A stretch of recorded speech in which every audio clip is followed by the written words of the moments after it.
तो once again student, आप सबका स्वागत है रजनीश क्लासेस के नए लेक्चर में। डेफिनेट इंटीग्रल के बाद आज हम बात करेंगे बीटा गामा फंक्शन की।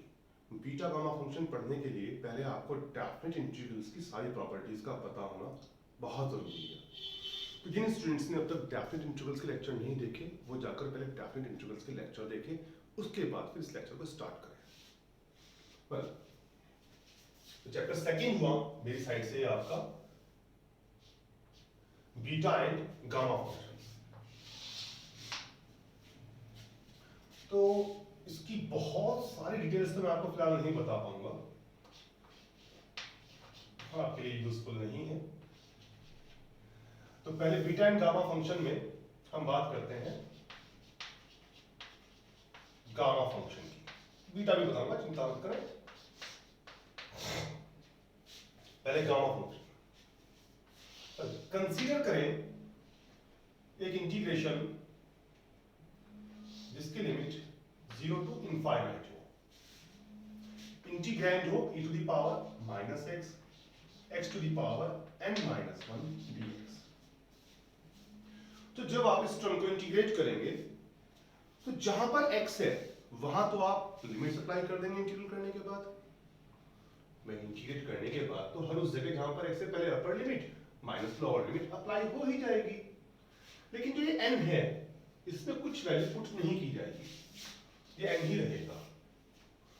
तो डेफिनेट इंटीग्रल इस n की वैल्यू के ऊपर डिपेंड करने लगता है। इसे हम कहते हैं कि n का फंक्शन बन जाता है और इसी को हम गामा फंक्शन कहते हैं और इस सिंबल से रिप्रेजेंट करते हैं।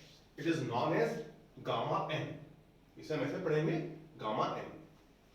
तो students 0 to infinite e to the power -6 x to the power n-1 dx, इस इंटीग्रेशन की वैल्यू होगी गामा n। ठीक है, अब इसमें ट्रांसफॉर्मेशन दिखाता हूं आपको। एक और फॉर्म बना लेंगे जो आगे यूज आएगी हमारे, ट्रांसफॉर्मेशन इन गामा फंक्शन।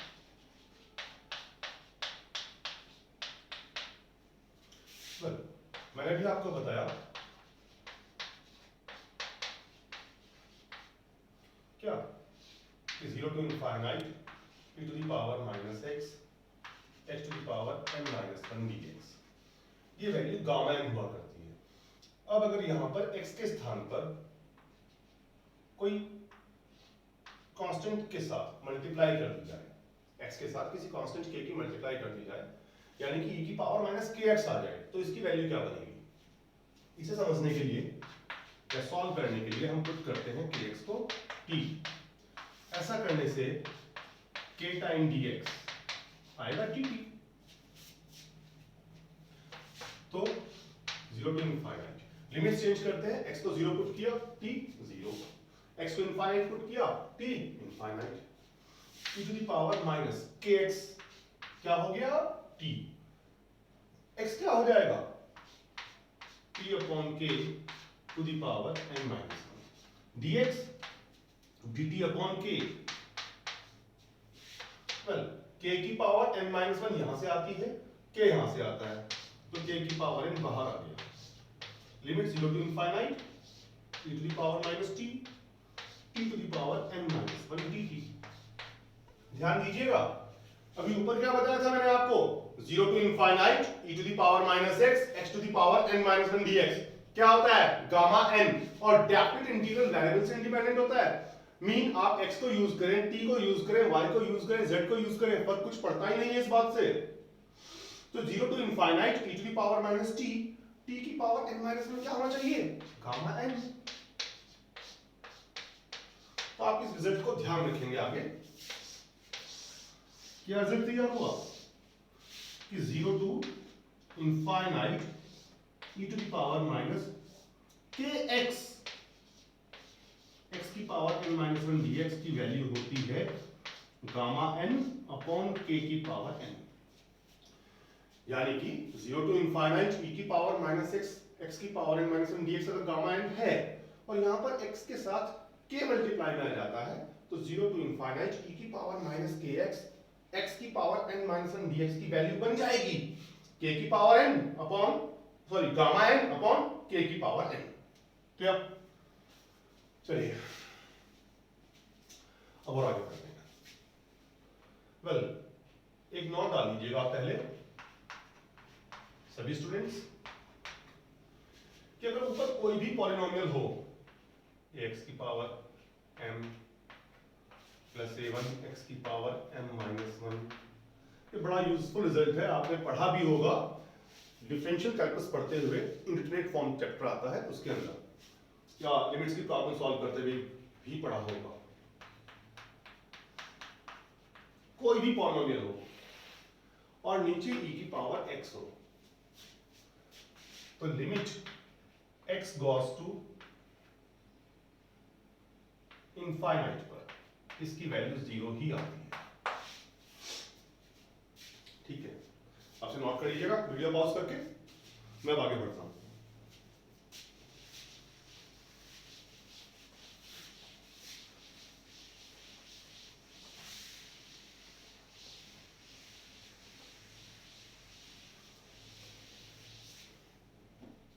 तो नेक्स्ट है या ऐसा कह लीजिए कुछ प्रॉपर्टीज हैं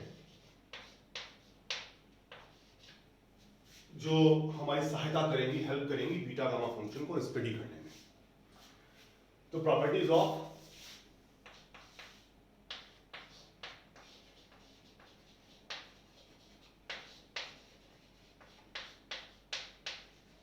गामा फंक्शन।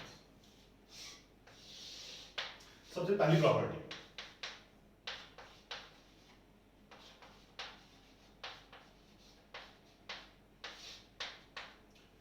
गामा 1 की वैल्यू 1 हुआ करती है हमेशा। क्यों? देखिए इसे अगर हम प्रूव करना चाहें तो वेल मैंने क्या बताया अभी आपको, गामा n होगा 0 to infinite e to the power minus x to the power n minus 1 dx। ये तो बताया। तो इसमें अगर हम पुट करेंगे n को 1 तो गामा 1 क्या बन जाएगा 0 to infinite e to the power minus x to the power 1 minus 1 dx। x की पावर 1 माइनस 1 x की पावर 0, x की पावर 0 1, तो 0 to infinite e to the power minus x dx। इसे इंटीग्रेट कीजिए e की power minus x का integral e की power minus x minus start में आएगा limit 0 to infinite minus e की पावर माइनस x का अर्थ ये तो है 1 अपॉन e की पावर x। और जब लिमिट अप्लाई करेंगे x goes to infinite 1 upon e की पावर x माइनस जहां x है वहां 0 डाल देंगे e की पावर 0 ये 1 हो जाएगा e की power infinite limit x goes to infinite पर e की पावर इनफाइनाइट इनफाइनाइट होगा और 1 upon इनफाइनाइट क्या हो जाएगा 0 0 माइनस e की पावर 0 1 माइनस माइनस प्लस 1। तो आप इस बात को ध्यान रखेंगे कि गामा 1 की वैल्यू हमेशा 1 होती है। इसे नोट भी कर लीजिएगा वीडियो को पॉज करके। नेक्स्ट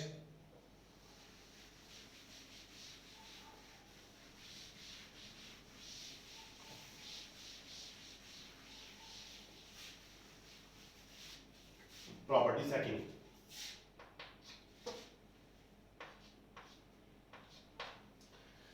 ये प्रॉपर्टी कहती है कि गामा n प्लस 1 की वैल्यू रहेगी हमेशा n gamma n।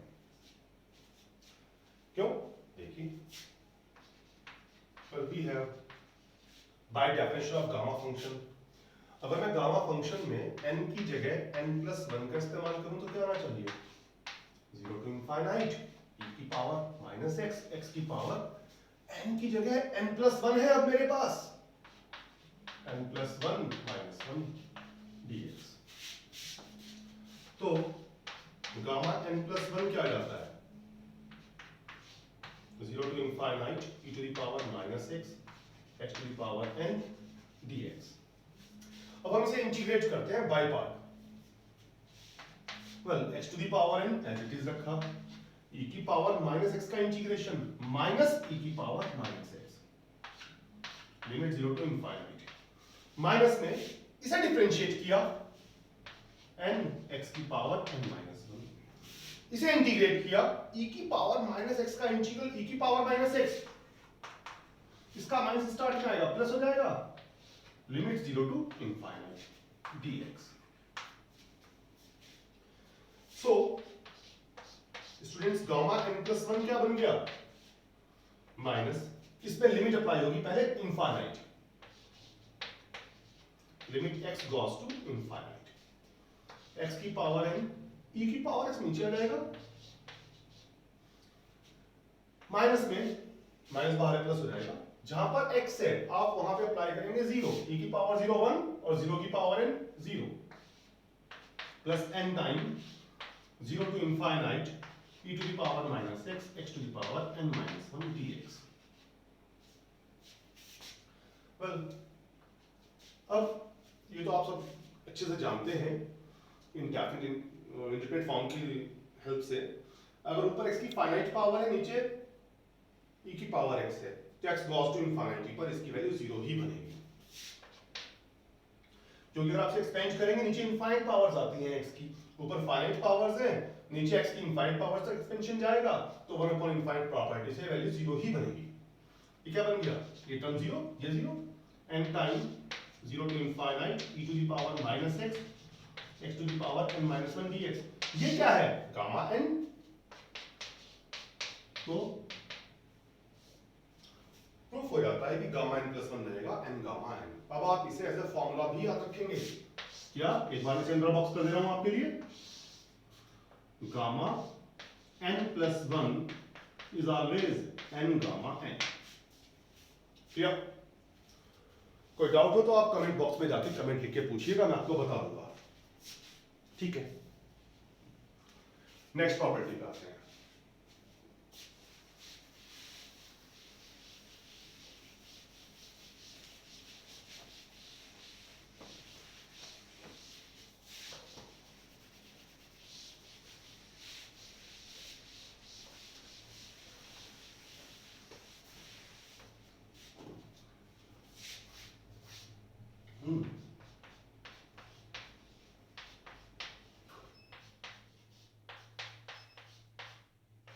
Property third, well इस प्रॉपर्टी के मुताबिक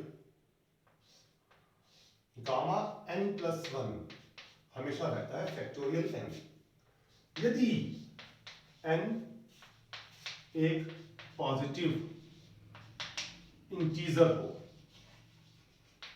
अगर n एक पॉजिटिव इंटीजर है तो गामा n प्लस 1 रहेगा फैक्टोरियल n, जो क्वांटिटी गामा के अंदर आएगी उससे एक कम इंटीजर का फैक्टोरियल आपको मिल जाएगा। क्यों होगा, लीजिए प्रूफ करते हैं इस बात को। वेल वी नो दैट, ये बात हम जानते हैं, गामा n प्लस 1 होता है n गामा n। मैं इसमें रिप्लेस करता हूं n को n माइनस 1 से, तो यहां क्या आएगा, गामा n, इस साइड क्या आएगा n minus 1 gamma n minus 1, और सबसे विली करते हैं, मतलब लगातार क्रमशः करते जाएंगे इस बात को हम। तो दोबारा फिर n को n माइनस 1 से रिप्लेस किया तो गामा n माइनस 1 क्या आएगा, n minus 2 gamma n minus 2, फिर से कर देते हैं, गामा n माइनस 2 क्या आना चाहिए, n minus 3 gamma n minus 3, फिर से n को n माइनस 1 से रिप्लेस किया तो गामा n माइनस 3 क्या होना चाहिए, n minus 4 gamma n minus 4, and so on करते जाएंगे। n अगर एक पॉजिटिव इंटीजर है, कोई भी पॉजिटिव इंटीजर रहा हो, अगर आपसे एक एक करके कम करते जाएंगे तो लास्ट में ऐसी स्टेज भी आएगी, गामा 4 आएगा, या जो भी इंटीजर आता है उससे एक कम, तो गामा 4 है तो क्या आएगा 3 गामा 3, फिर अगर उससे कम पे जाएंगे तो गामा 3 क्या होना चाहिए 2 गामा 2, गामा 2 क्या होना चाहिए 1 गामा 1 और गामा 1 तो 1 होता ही है। तो बाय बैकवर्ड सब्स्टिट्यूशन मैं वैल्यूज को वापस पुट कर देता हूं। इक्वेशन फर्स्ट के अंदर बाय बैकवर्ड मतलब वापस पुनः प्रतिस्थापित करने पर backward substitution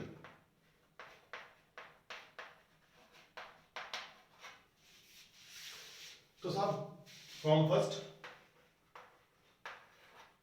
gamma n plus 1 क्या था, ध्यान दीजिएगा n गामा n की वैल्यू में ये डालता हूं क्या n minus 1 gamma n minus 1 में ये डाल देता हूं क्या n minus 2 gamma n minus 2 में ये डाल देता हूं n माइनस 3 ऐसे करते करते लास्ट में क्या आएगा 4 गामा 4 की वैल्यू 3 गामा 3 डलेगी उसकी 2 गामा 2 लास्ट में 1 2 3 4 फर्स्ट एंड नेचुरल नंबर्स की मल्टीप्लाई क्या हुआ करती है factorial of n hence gamma n plus 1 बनेगा फैक्टोरियल n। आप इस बात को भी ध्यान रखेंगे। ठीक है आगे बढ़ते हैं। ये था गामा फंक्शन। अब हम बात करेंगे बीटा फंक्शन की। नोट कर लीजिएगा आप लोग इस वीडियो को पॉज करके।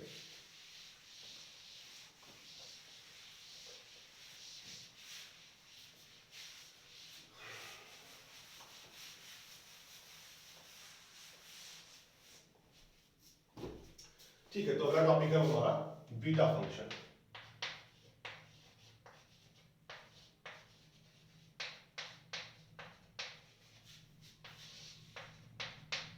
वेल जैसे कि इंटीग्रल को जो n के ऊपर डिपेंड कर रहा था हमने गामा फंक्शन का नाम दिया, ऐसे ही एक इंटीग्रेशन को जिसकी लिमिट्स 0 to 1 होती है x की power n minus 1 1 minus x की पावर n माइनस 1 dx, इस इंटीग्रल को हम बीटा mn का नाम दिया करते हैं। आप देख भी सकते हैं कि अगर हम इसे इंटीग्रेट करेंगे तो जहां पर x है वहां पे तो लिमिट अप्लाई हो जाएगी बाद में। जो इंटीग्रेशन की वैल्यू है ये टोटली डिपेंड करेगी m और n के ऊपर, तो इसे हम ऐसा कहेंगे कि m और n का फंक्शन बन जाता है, इसी फंक्शन को हम बीटा mn का नाम देते हैं। अच्छा आपके दिमाग में बात भी आ रही होगी कि ये है क्या, कर क्यों रहे हैं हम लोग, ये गामा फंक्शन बनाया बीटा फंक्शन बनाया। देखिए क्या होता है कुछ इंटीग्रल्स बहुत टफ हो जाते हैं सॉल्व करने के लिए, या बड़ा लेंथी प्रोसेस हो जाता है सॉल्व करने का, तो हम उन इंटीग्रल्स को सॉल्व करने के लिए कुछ स्टैंडर्ड फॉर्म्स तैयार कर लेते हैं। इसके लिए और भी कुछ फॉर्म्स रहती हैं, बेसिकली दो फॉर्म हम यूज करते हैं बीटा फंक्शन गामा फंक्शन। इन्हें हम जनरलाइज कर लेते हैं, इनकी हम कुछ फॉर्मूलाज तैयार कर लेते हैं जिनकी हेल्प से बड़े इंटीग्रल्स को छोटे इंटीग्रल्स में कन्वर्ट किया जा सकता है इजीली, और टर्म्स को इजीली कैलकुलेट किया जा सकता है। तो खैर वापस आइए बीटा फंक्शन के ऊपर। इंटीग्रेशन जिसकी लिमिट्स 0 to 1 होंगी, x की power n minus 1 minus x की पावर n माइनस 1 dx पर इंटीग्रल होगा। इसी फंक्शन को हम या इसी इंटीग्रल को हम बीटा फंक्शन कहेंगे और बीटा mn से रिप्रेजेंट करेंगे। अब इसकी भी प्रॉपर्टी है,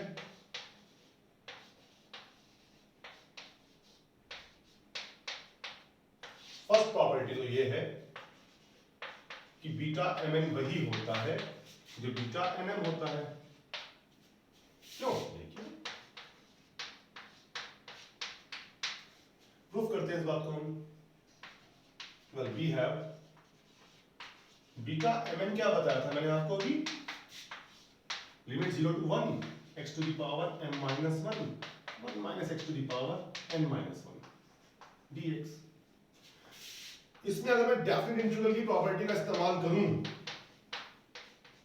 वही हर उस जगह जहां पर x से उसे रिप्लेस कर दूं 1 माइनस x से, तो इंटीग्रेशन क्या बन जाएगा 0 to 1 minus x to the power m minus 1 sorry and 1 minus x replace हुआ ना 1 माइनस x से, 0 to 1 minus 1 cancel, minus minus plus x की पावर क्या बचेगा n माइनस 1 मल्टीप्लाई में 1 माइनस x की पावर n माइनस 1 dx। तो beta mn में आप देख सकते हैं कि जहां पे m था वहां तो n आ गया, और जहां n था वहां पर हमारे पास m आ गया, तो बीटा mn किसके इक्वल रहा? बीटा nm के। तो रिजल्ट भी आप ध्यान रखिएगा, बीटा mn वही होता है जो बीटा nm होता है।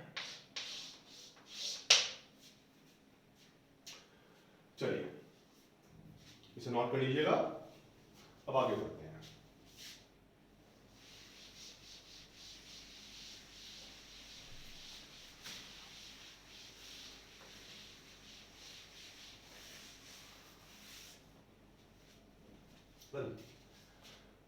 नेक्स्ट टॉपिक है आपके पास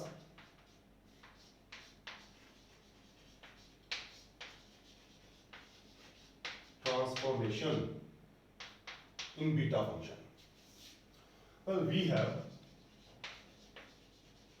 अभी मैंने आपको बताया कि बीटा mn होगा 0 to 1 x की power m minus 1 1 minus x की पावर n minus 1। वेल अगर मैं इसमें पुट कर लूं x को 1 upon 1 plus y, इसकी एक और फॉर्म बनाने की हम ऐसा कर रहे हैं जिसकी हेल्प से हम इंटीग्रेशन को सॉल्व कर पाएंगे। तो dx क्या आएगा? इसे डिफरेंशिएट किया minus 1 upon 1 plus y square y का dy। चलिए पुट करते हैं वैल्यू। वेल